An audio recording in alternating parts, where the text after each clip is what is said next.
to the Toilet Paper Salesman Podcast. My name's Mike Mirarchi. I'm your host. I'm really happy you're with us today because today we're going to be talking about communications. Really appreciate all of the kind words and support that I've gotten for the podcast. I'm really grateful for everyone who's listened to it and who has gained something valuable from it. It's the reason why I'm doing this. Any feedback you have is always appreciated. And if you are getting value out of the podcast, please like and subscribe to get valuable updates as well as to help spread the word. We are talking about communications today. How we communicate is going to really determine our success or failure in life. The better we communicate, the more likely we are to be successful.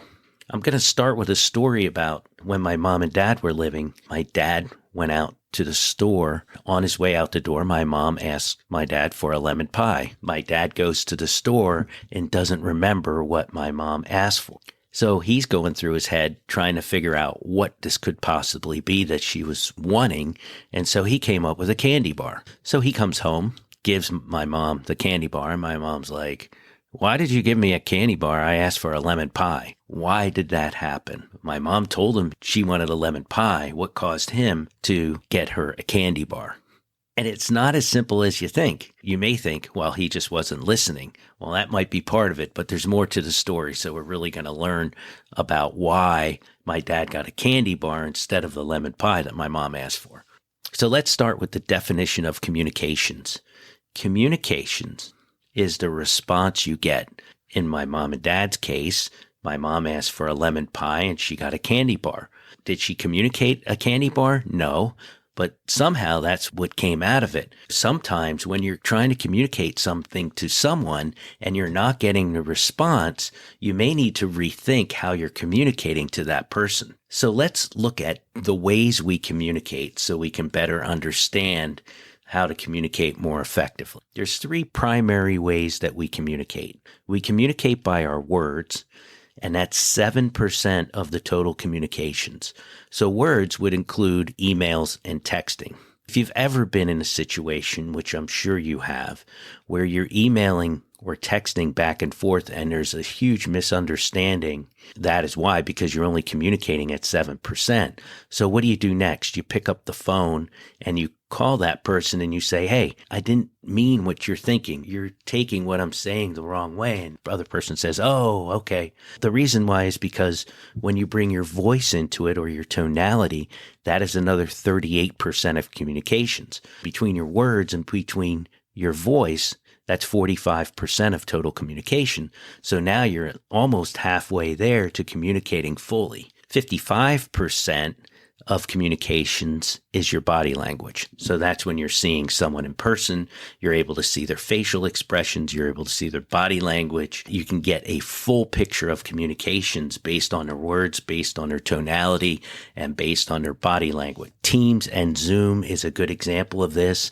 It doesn't get you the full 55%, but it does give you the facial expressions and it does give you a much better way of communicating versus just the phone, and certainly versus emails and texting. Understanding the best way to communicate with someone is obviously in person. The second best would be Teams or Zoom, and then on the phone, and then emails and texting. You could be a much more effective salesperson if you pick up the phone versus email and texting. Now, most salespeople today rely on email and texting more than they do getting on the phone. If you really want to increase your chances for success, using the phone is going to obviously do that.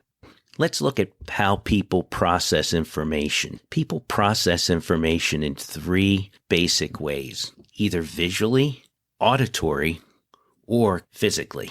Let's talk about each of those. People that process information by seeing, visual processors are generally neat and orderly. So if you see somebody who is really well put together, neat as a pin, shoes shined, everything's in order, that's usually a visual person. They're very observant to detail. They're appearance oriented. They also, if you get up in the morning and you put yourself together, you're going to look in the mirror before you leave the door.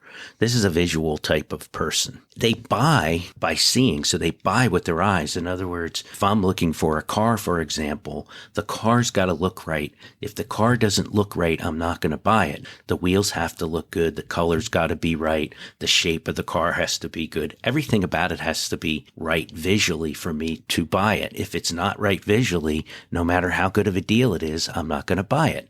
When you think about this from a selling standpoint and you're talking to a visual buyer, how are you going to sell to that person? That person looks at the case, that person looks at the POS, that person is buying through their eyes, through sight. So you have to make sure that when you're selling to that person, you have good literature and good website, for example, will really speak to someone who's visual.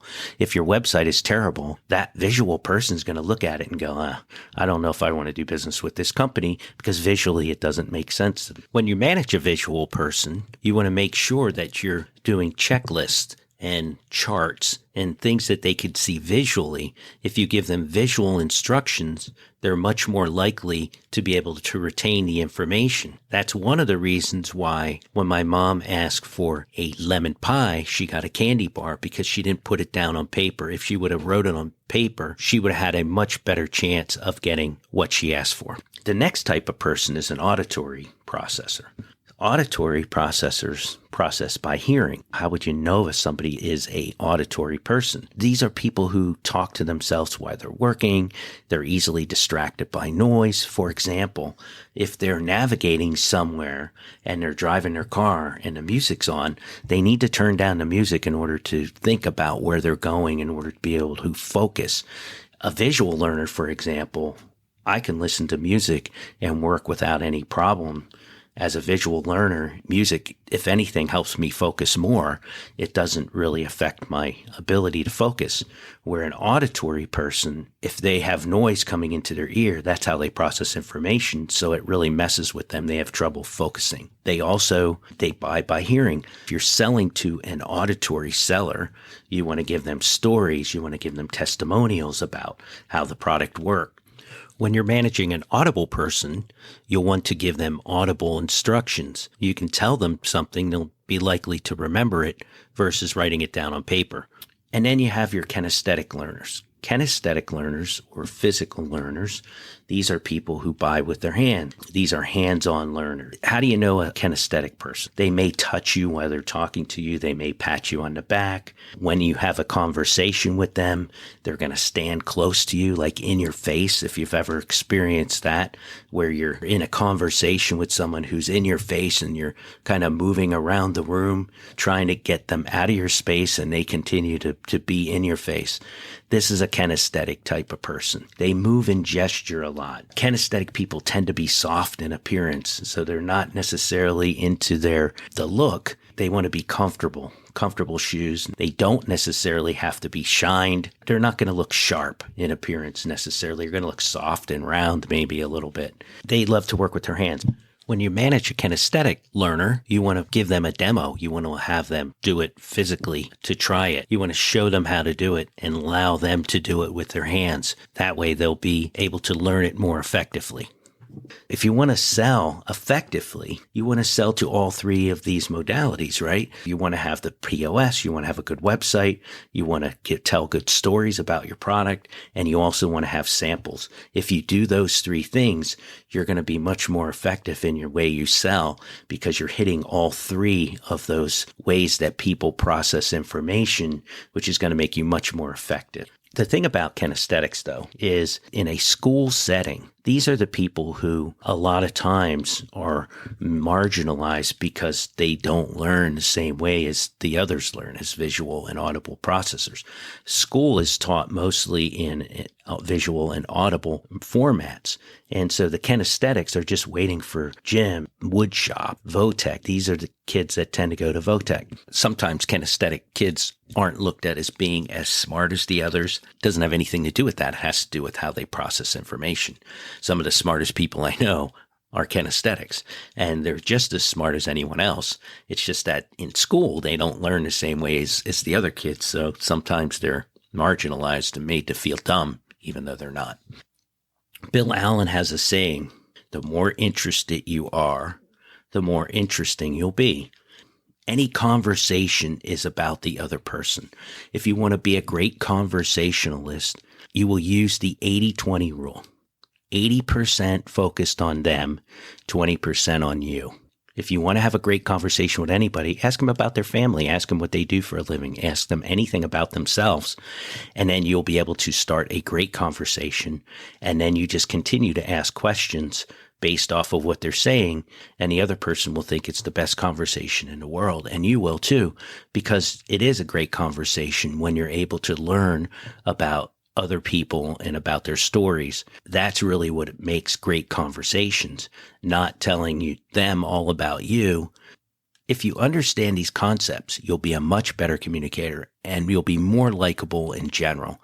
Self-awareness is the key here to being focused on the other person, which will help you communicate more effectively. That's all I've got for today. If this was valuable, remember to like and subscribe to the podcast. Until next time, who says selling toilet paper isn't glamorous? Selling toilet paper, that's what we do. Thanks a lot and have a great day.